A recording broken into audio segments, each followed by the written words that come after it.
ஹர்திக் பாண்டியாவோட அந்த டஃப் கால்னு சொன்னார்ல, அது யாரா இருக்கும்னு தான் இன்னைக்கு ரொம்ப டாஸ்ல இருந்து பார்க்க ரொம்ப ஆமா. ஆவலா இருக்கேன். ரொம்ப இன்ட்ரெஸ்டிங் டே. ரொம்ப Mumbai interesting day. Indians fans and Hardik Pandya fans wait for this. In this day அதுதான்.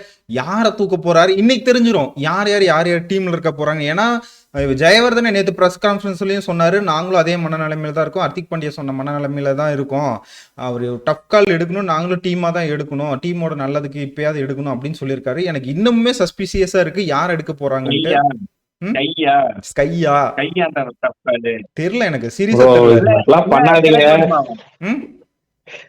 திலக் வருமா எனக்கு தெரிஞ்சு வாய்ப்பு இருக்கு. ஆனா கை எனக்கு உட்காரப்பாங்கன்னு திலக் எனக்கு வர்மா தோணல. எடுப்பாங்கன்னு தோணல. கை வைக்க முடியாது ப்ரோ. கை வச்சா பெரிய பிரச்சனை ஆயிடும் ப்ரோ. இந்த ப்ரோ பண்றது பும்ரா என்னதான் ஆச்சு?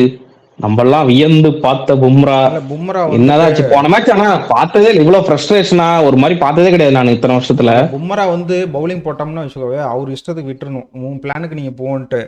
ஆனா அவர் ஹர்திக் பண்ணி ஒரு ஃபீல்டு தர்றாரு. அந்த அந்த இஷ்யூலாம் நம்ம வீடியோ போட்டதுக்கு அப்புறம் வந்து நமக்கு தெரிஞ்சு பும்ரா கேட்ட ஃபீல்டிங்லாம் கிடைக்கலங்கிறதுலாம் பும்ராவோட பிளான்ஸுக்கு. ஏன்னா பும்ராவுக்கு தான் தெரியும் அவரோட லென்த் எப்போ போட்டால் எப்படி விக்கெட் விழுவுன்ட்டு, எந்த மாதிரி டெலிவரி போடலாம். அவர்லாம் பார்த்தீங்கன்னா ஸ்லோவர் ஒன் போட்டில் விக்கெட் எடுத்திருக்காரு. பால் நல்லா புது பாலாக இருக்கும் போதே அதை, ஏன்னா அவரோட பிளானுக்கு விட்டுருணும். ஹர்திக் பாண்டியாட்ட அது ஒரு பிரச்சனை இருக்குது. ஏன்னா ஹர்திக் பாண்டியா வந்துட்டு நான் சொல்கிற லைன் லென்த்தில் போடு அப்போ தான் விக்கெட் விழுவுங்க மாதிரி போகிறாரு. பும்ராக்கெலாம் அது சொல்லவே தேவையில்ல, புது பவுலர் கிடையாது அவர் லெஜண்ட். நம்ம அந்த கான்ஃபிளிக்ட் பார்க்குறோம். பும்ரா லெஜண்டுங்க, அவர் திருப்பி வந்துடுவார்.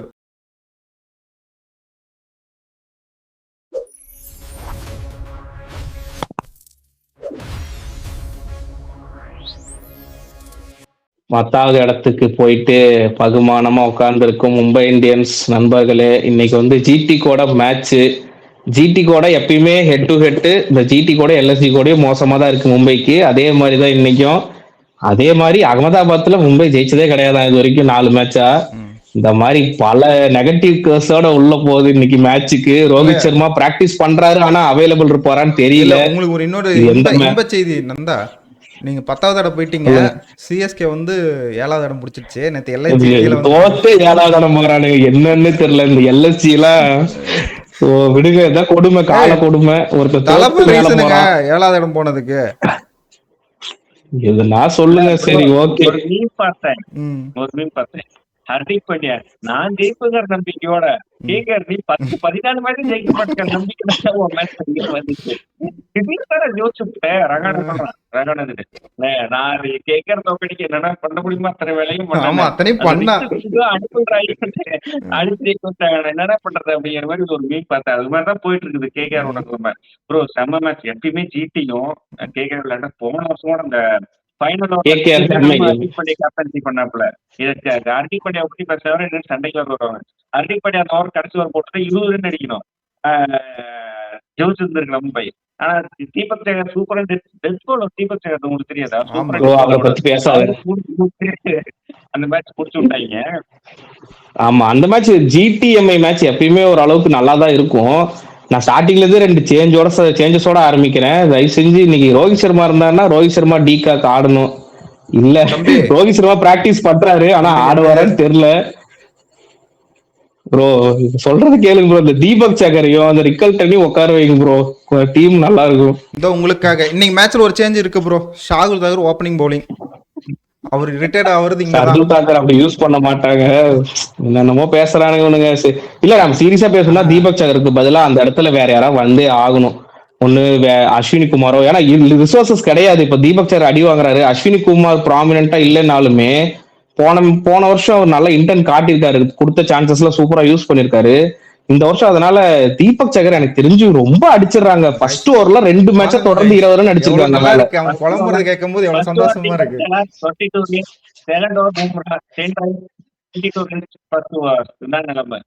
இல்ல இங்க பாரு மும்பை, ஏண்டா ஒரு துரியோந்தருக்கே இப்படி அழுவுறீங்களே, உள்ள நாங்க 2 பேர் தனிச்சிருக்கோம், சதைச்சிட்டு இருக்கானுங்க.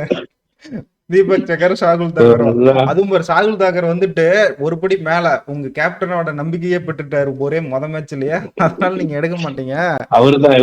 அவர் லயாரி கைப்பற்ற போறாரா? விடுங்க, இதெல்லாம் வேண்டாம். இல்ல சீரியஸா பேசணும்னா இன்னைக்கு கொஞ்சம் டஃப் டே தான், டஃப் மேட்ச் தான் மும்பைக்கு எனக்கு தெரிஞ்சு. இல்ல இன்னைக்கு மும்பை ஜெயிச்சிருவாங்க. இல்ல நான் இன்னைக்கு உண்மை சொல்றேன், போய் ப்ரெடிக்ஷன் கொடுத்துறேன். மும்பை ஜெயிச்சிருவாங்க இன்னைக்கு.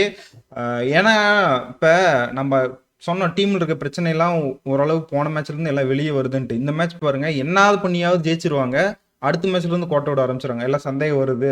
இந்த மேட்ச் நம்ம அடிச்சு நம்ம அந்த சந்தேகத்தெல்லாம் போக்கிடுவோம்.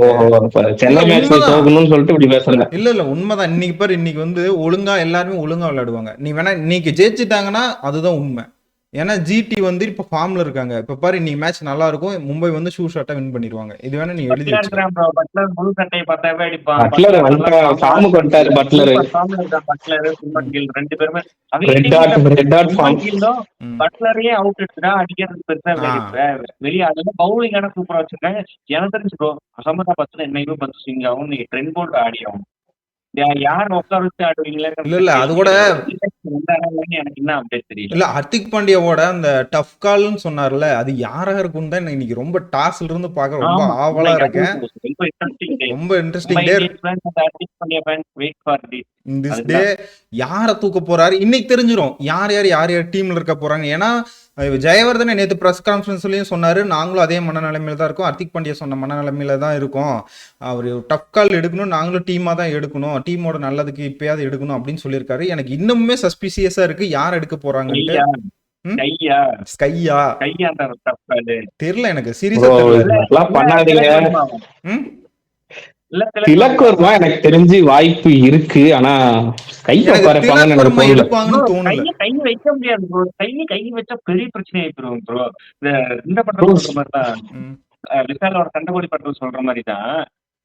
என்ன தம்பி மேலுக்கெல்லாம் கைகள்ல வச்சது இல்ல. என்ன பெரிய ஆளு, பெரிய இடத்து பையன் அப்படிங்கிற மாதிரிதான். கை மேல கை வைக்க முடியாது ப்ரோ. ஸ்கைக்கும் ஃபேன் பேஸ் இருக்குங்க. கை மேல கை வச்சா மும்பை இந்தியன்ஸோட பிராண்ட் வேல்யூ அடி வாங்கறதுக்கான வாய்ப்புகள் இருக்கு. நீ எப்படி வைக்க முடியும் ஸ்கை மேல? இல்ல அதுதான் சொல்றேன், யாருன்னு தெரியல. நம்ம டாஸ்ல பாக்கலாம், பார்த்ததானே ஒரு முடிவு இது வந்து பெருசா நீங்க எல்லாருமே மேட்ச் வந்து 7:30 தான் பார்க்க ஆரம்பிப்பாங்க. நீங்க உலகமே 7 மணிக்கு பார்க்க ஆரம்பிக்கும். கிரிக்பஸ் ESPN கிரிக்கெட் போற மாதிரி வெப்சைட்டுக்கு இன்னைக்கு கொண்டாட்டம் தான். 7 மணிக்கு எடுத்து வச்சு உட்காந்துருப்பாங்க. யார் அந்த டஃப் எனக்கே இப்ப இன்ட்ரெஸ்டிங்கா இருக்கு. இல்ல மும்பை ஃபேனா இது வரைக்கும் இத்தனை வருஷமா பார்த்ததுல எனக்கு ஒண்ணு நோக்கிதான் அந்த பிரான்சைஸ் போகுது. பெரிய பிளேயர்ஸ் நிறைய பேர் இருக்காங்க. எல்லாத்துக்குமே ஒரு செட் ஆஃப் ஃபேன் பேஸ் இருக்கு. இப்போ சச்சின் போனாரு, அதுக்கப்புறம் ரோஹித் இருக்கும்போதே இப்போ அதுக்கப்புறம் ஹர்திக் பாண்டியா, சூர்யாக்கு, இப்ப திலக்வர்மா வரைக்குமே ஒரு ஃபேன் பேஸ் உருவாயிருக்கு.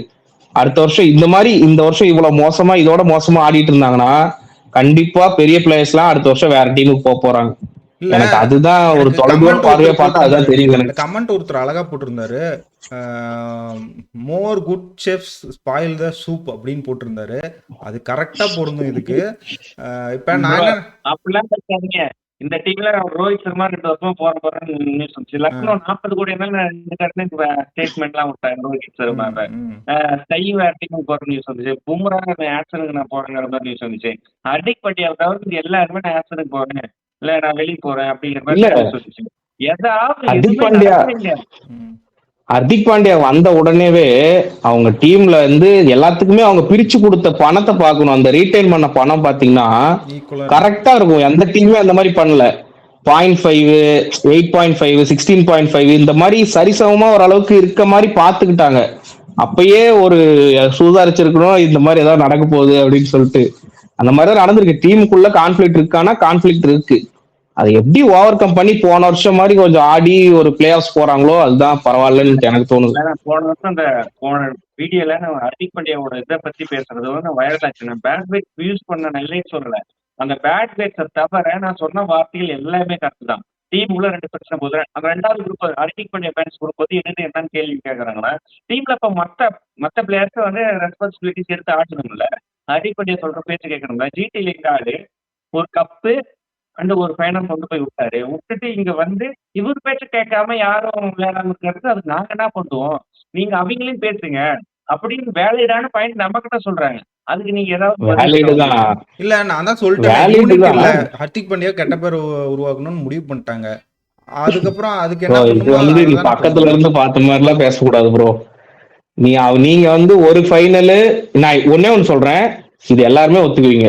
என்னன்னா ஹர்திக் பாண்டியா ஜிடில கேப்டன்சி பண்ணாரு, ஃபைனல் எடுத்துட்டு போனாரு, ஒரு இது கப்பு ஜெயிச்சாரு. நீங்க அங்க இருந்து நீ அதை ஜெயிக்காம வந்திருந்தீங்கன்னா, இன்கேஸ் அந்த ஃபைனல்ல ஆடாம அதுக்கப்புறம் டீம்ல எடுத்திருந்தாங்கன்னு வைங்க, கேப்டன்சி கொடுத்துருந்தாங்கன்னா இது ஒர்க் ஆயிருக்கும். நீங்க ஜெயிச்சுட்டு இங்க வந்து கொடுத்தனால இங்க வந்து பாத்தீங்கன்னா வேர்ல்டு கப் இன்னிங்ல இருக்காரு. சூர்யா வந்து ப்ராமினென்டா டீமுக்கு ஆடிட்டு இருக்காரு. ரோஹித் வந்து அப்பதான் ஜெயிச்சுட்டு வராரு. வேர்ல்டு கப் 2 வேர்ல்டு கப் 6 மாசத்துல ஜெயிச்சுட்டு வராரு. இதுக்கு முன்னாடி உங்களுக்கு 5 கப் ஜெயிச்சு கொடுத்துருக்காரு. அவரை சேக் பண்ணிட்டு இவங்க கொண்டு வரைக்கும் போது அவங்களும் பிளேயர்ஸ் தான், ஹியூமன்ஸ் தான், கான்ஃபிளிக்ட் இருக்கும். அது எந்த அளவுக்கு அவங்க சமாளிச்சு போன வருஷம் வந்தாங்க. ஆனா இந்த வருஷம் வருவாங்கன்னு எனக்கு தோணல. சரி ஓகே, நம்ம ரொம்ப வந்து எம்ஐ பத்தி பேசிட்டோம். ஜிடி பத்தி ஒரு 2 வார்த்தை நல்ல வார்த்தையா பேசுங்க. ரஷித் கான் ஃபார்ம் வந்துட்டாரு. நல்ல வார்த்தையான பேச ஒண்ணும் இல்ல. 3 பேர் பவுலர் அவங்களுதான். அவ்வளவுதான். வேற என்ன 3 கூட சேர்த்துக்கோங்க. ப்ரோ இந்த ராகுல் திவாட்டிலாம் பேட்ல படல ப்ரோ. போன மேட்ச் ஜெயிக்க வேண்டிய மேட்ச் தோக்க விட்டுருப்பா ப்ரோ. ராகுல் திவாட்டியா பேட்ல இன்னும் பேட்ல படுறது காசு வந்துங்கிற மாதிரி ஐயோ பேட்ல பட்டுருது, ஐயோ பேட்ல பட்டுருங்கிற மாதிரி ஆடிட்டு இருக்கிறாங்க ராகுல் திவாட்டியா. ஷாருக் கானு, கிளென் பிலிப்ஸ்லாம் நியூசிலாந்து எப்படி ஆடுவாரு. கிளென் பிலிப்ஸ்லாம் வந்து ஃபீல்டிங் வர மேக்ஸிமம் நிக்க வச்சிருக்காங்க. கிளென் பிலிப்ஸ்க்கு பதிலா ஜேசன் ஹோல்டர் ஆட வச்சிருக்காங்க. ஜேசன் ஹோல்டர் வந்து 2 6 அடிப்பாப்புல தலை.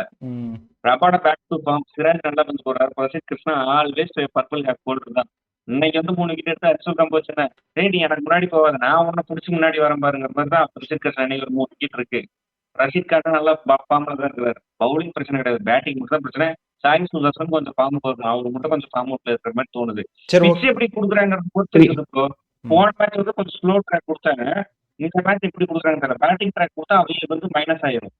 மேக்ஸிமம் ஸ்லோ ட்ராக் கொடுத்ததுக்கான வாய்ப்புகள் தான் இருக்கு. ஆனா மும்பை இந்தியன்ஸ்க்கு கிடையாது. வீடியோ முடிக்கிறதுக்கு முன்னாடி பும்ரா என்னதான் ஆச்சு, நம்ம எல்லாம் வியந்து பார்த்த பும்ரா என்னதான் ஆச்சு போன மேட்ச். ஆனா பார்த்ததே இவ்வளவு ஃப்ரஸ்ட்ரேஷனா ஒரு மாதிரி பார்த்ததே கிடையாது நான் இத்தனை வருஷத்துல. பும்ரா வந்து பவுலிங் போட்டோம்னு வச்சுக்கோவே அவர் இஷ்டத்துக்கு விட்டுறணும், உன் பிளானுக்கு நீங்க போன்ட்டு. ஆனா அவர் ஹர்டிக் பண்ணி ஒரு ஃபீல்டு தர்றாரு. அந்த இஷ்யூலாம் நம்ம வீடியோ போட்டதுக்கு அப்புறம் வந்து நமக்கு தெரிஞ்சு பும்ரா கேட்ட ஃபீல்டிங்லாம் கிடைக்கலங்கிறதுலாம் பும்ராவோட பிளான்ஸுக்கு. ஏன்னா பும்ராவுக்கு தான் தெரியும் அவரோட லென்த் எப்போ போட்டால் எப்படி விக்கெட் விழுவுன்ட்டு, எந்த மாதிரி டெலிவரி போடலாம். அவர்லாம் பார்த்தீங்கன்னா ஸ்லோவர் 1 போட்டில் விக்கெட் எடுத்திருக்காரு. பால் நல்லா புது பாலாக இருக்கும் போதே அதை ஏன்னா அவரோட பிளானுக்கு விட்டுருணும். ஹர்திக் பாண்டியாட்ட அது ஒரு பிரச்சனை இருக்குது. ஏன்னா ஹர்திக் பாண்டியா வந்துட்டு நான் சொல்கிற லைன் லென்த்தில் போடு அப்போ தான் விக்கெட் விழுவுங்க மாதிரி போகிறாரு. பும்ராக்கெலாம் அது சொல்லவே தேவையில்ல. புது பவுலர் கிடையாது அவர் லெஜண்ட். நம்ம அந்த கான்ஃபிளிக்ட் பார்க்குறோம். பும்ரா லெஜண்டுங்க. அவர் திருப்பி வந்துடுவார். ஒன்றும் நம்ம அவரை பற்றிலாம் இது பண்ண தேவையில்ல. இன்னைக்கு தனது சொந்த மண்ணில் விளையாடுறாரு. இதுக்கு மேல ஒரு ஆப்பர்ச்சுனிட்டி கிடையாது. இன்னொன்னு சொல்றேன், போனாட்டு பும்ரா ஈகோ பிடிச்சவருன்னு ஒரு வீடியோல சொன்னேன். ஈகோனா அதாவது ஹர்திக் பாண்டியா கிட்ட இருக்கிற ஈகோ கிடையாது. அவர் பேட்டிங்ல அவர் பவுலிங் போடும்போது யாராச்சும் 6 அடிச்சுட்டா பேட்ஸ்மேன் ஈகோட அவர் வந்து அடுத்த பால்ல விக்கெட் எடுப்பாரு அப்படிங்கிற அதனாலதான் நான் சொன்னேன். தவிர ஹர்திக் பாண்டியாவோட இருக்கிற ஈகோ கிடையாது. அதை பத்தி இல்ல அது வந்து எந்த மாதிரி ஈகோனா இப்ப வந்து பவுலர் வந்து பேட்ஸ்மேன் பார்த்துட்டா இரு நான் உனக்கு அடிச்சு காட்டுறேங்கிற ஈகோ இருக்குல்ல. அந்த மாதிரி பும்ரா பால் 6 அடிச்சா என் பால் நீ 6 அடிக்கிறியா, உன்னை எப்படி விக்கெட் எடுத்து காட்டுறேங்கிற மாதிரி அந்த ஈகோ சொன்னாங்க. இதுல சொல்ற மாதிரிதான் இது வந்து முதல் 5 மேட்ச் தெரியல. பும்ரா கிட்ட முதல் 5 மேட்ச் தெரியல. சூரியவன்சி முதல் பால் 6 கொடுத்தா அடுத்தது 4வது பால் மறுபடியும் 6 கொடுத்தாரு. அந்த பழைய பும்ரா நான் இந்தியா டீம் பார்த்த பும்ராவும் அந்த ஐபிஎல்ல பார்க்கல. சரி ஓகே. பும்ரா பத்தி ஒன்னும் சொல்லணும்னா பழைய போலீஸ் ஸ்டேஷன் ரெக்கார்ட்லாம் எடுத்து பாரு. ஆதிடா காசிமேடு ஆதி அந்த மாதிரிதான். இல்ல போன சீசனுமே கொஞ்சம் ஸ்லோ ஸ்டார்ட் தான் பும்ராக்கு. ஒரு 3 மேட்ச் விக்கெட்ல இருந்தாரு. ஆனா மெயின்டைன் பண்ணாரு. அத ஃபர்ஸ்ட் மெயின்டைன் பண்ணாரு. அது இல்லாம பாதி சீசன்ல பர்பிள் கேப்லாம் ஒரு மேட்ச் 2 மேட்ச் வச்சிருந்தாரு. ஆனா இந்த சீசன்ல அவருக்கு லென்த் லைன் எல்லாமே மிஸ் ஆகுது. அந்த ஃபீல்டிங் இஷ்யூஸ் இருக்கு, பிரச்சனை ட்ரெஸ்ஸிங் ரூம் ப்ராப்ளம்ஸ் அதெல்லாம் விட்டுறலாம். சரி ஓகே. யார் வின்? இல்ல ப்ரோ ஆக்சுவலி பும்ரா வந்து என்சிஏ போயிட்டு வந்தார். ஃபர்ஸ்ட் மேட்ச் ஆடுவார். அவுட் ஆஃப் பேட்டிங்கிற மாதிரிலாம் நியூஸ் வந்துச்சு. என்சிஏல என்ன நடந்துச்சுங்கிற அது வேற ஒண்ணு இருக்கு. ஃபோர்ஸ் பண்ணி எம்ஐ ஆட வைக்கிறாங்க. நம்ம கிட்ட ஆல்ரெடி பவுலிங் கிடையாது. ஃபோர்ஸ் பண்ணி ஆட வைக்கிறாங்களாங்கிறதும் தெரியல. மக்கிட்டித்தனமா வந்து மெக்கில் சாட்டர் உட்கார வைக்கிறது. Mitchell Santner is good bowler. அவர் ஆட வைங்க. இல்ல ஒருவேளை இன்ஜுரி இல்ல பும்ரா வந்துட்டு நீங்க ரொம்ப பிரஷர் எடுத்து போட்டீங்கன்னா இன்னொரு 6 மாசத்துக்கு உங்களால கிரிக்கெட் விளையாட முடியாதுன்னு சொல்லியிருக்கலாம். அதனால அவரு 135 கிளாக் பண்ணல, இன்னும் 130 தான் போட்டுட்டு இருக்க. ஒருவேளை அப்படி கூட இருக்கலாம்ல, வாய்ப்பு இருக்கு. ஏன்னா உங்களுக்கு வேர்ல்டு கப் வருது. ஆனா ஓல்ட் பும்ரா ஸ்பீட் இல்ல. பும்ரா 146 வரும். சிராஜ் 147 148 போறாரு. Bumrah legend bro. அவர் எப்படி போடுவாருன்னு தெரியும். ஏன் இப்படி போறாருங்கிறது கேள்வியே இருக்கு. சரி ஓகே, ரொம்ப வளவலன்னு பேச வேண்டாம். ப்ரெடிக்ஷன் டைம் போயிடும். நான் தான் உந்தில இருந்தே ஆரம்பிக்கிறேன். யாரு உங்க கடப்பாறையா இல்ல ஜிடியா? ஜிடி தான் சொல்றேன். ஏன்னா எனக்கு அவன் guys, போன மேட்ச் இதை நான் பார்த்ததுல ஒத்துக்க இருந்து மாட்டேன். இல்ல என்ன இல்ல என்ன என்ன நினைச்சிட்டு நான் இருக்க? மாத்தி பாரு, சொல்ல ப்ரிடிக்ஷன்ல வந்து நான் நீ இன்னொன்னு சொல்றது சொல்றேன். அப்படியே ஆப்போசிட்ல நடக்குதுன்ட்டு இப்படி பண்ணக்கூடாது. உண்மையை ப்ரோ சொல்லு. அப்படி கிடையாது, அப்படி கிடையாது. போன மேட்ச் அந்த இன்ஜுரி, ரோஹித்துக்கு இன்ஜுரி ஆன பஞ்சாப் மேட்ச்லயே ரோஹித் இருந்திருந்தா இன்னும் ஒரு 20 ரன் சேர்த்து வந்திருக்கும். ஆனா 18 ஓவர்ல அடிச்சிருப்பானுங்க. அதுக்கப்புறம் அது வேற விஷயம். ம், இன்னைக்கு ரோஹித் இல்ல, டிகாக் நல்ல இன்டென்ட் காமிச்சாரு. ரோஹித் இருக்க மாதிரி எனக்கு தெரியல. ம். பும்ராவோட ஃபார்ம் எப்படின்னு தெரியல. ஸ்லோ பிச் எல்லாம் கொடுத்துட்டாங்கன்னா ஸ்பின்னர் கிடையாது போடுறதுக்கு. இவன் சாண்ட்னரே ஆட மாட்டாரு, ஹர்திக் பாண்டியா.